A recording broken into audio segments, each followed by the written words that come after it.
भाजपा के राष्ट्रीय अध्यक्ष जेपी नड्डा ने एक बार फिर मोदी सरकार की योजनाओं को लेकर बड़ी बात कही।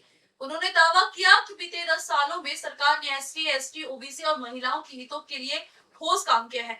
जेपी नड्डा ने कहा कि अब ये वर्ग देश की मुख्यधारा में मजबूती से जुड़ चुके हैं। भाजपा के राष्ट्रीय अध्यक्ष जेपी नड्डा ने केंद्र सरकार की उपलब्धियों को गिनाते हुए कहा कि पिछले एक दशक में समाज के कमजोर वर्गों के लिए विशेष प्रयास किए गए हैं। उन्होंने बताया कि एससी, एसटी और ओबीसी समुदाय के लिए छात्रवृत्तियों, योजनाओं और कार्यक्रमों के जरिए व्यापक सहायता दी गई है। महिलाओं के लिए भी कई ऐतिहासिक कदम उठाए गए हैं, जैसे उन्हें पायलट बनाना, आर्मी में स्थायी कमीशन देना, सैनिक स्कूलों और एनजीए में भर्ती के दरवाजे खोलना। साथ ही लखपति दीदी और स्वयं सहायता समूहों को बढ़ावा देकर महिलाओं को आर्थिक रूप से सशक्त किया गया है। जेपी नड्डा ने कहा कि मोदी सरकार के प्रयासों से अब ये सभी वर्ग आत्मनिर्भर बनकर मुख्य धारा में आगे बढ़ रहे हैं।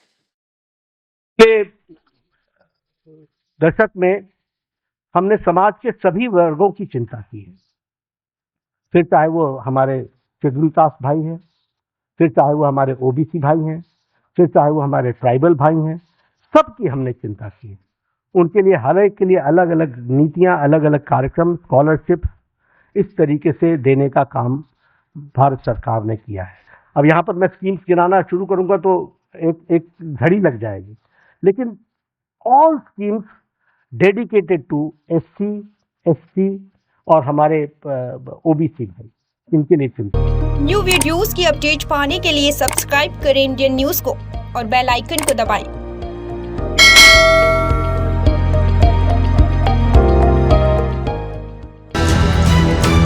ये है इंदू ब्रॉडकास्टिंग प्राइवेट लिमिटेड और आप देख रहे हैं इंडियन न्यूज, हर पल, हर क्षण, हर सच।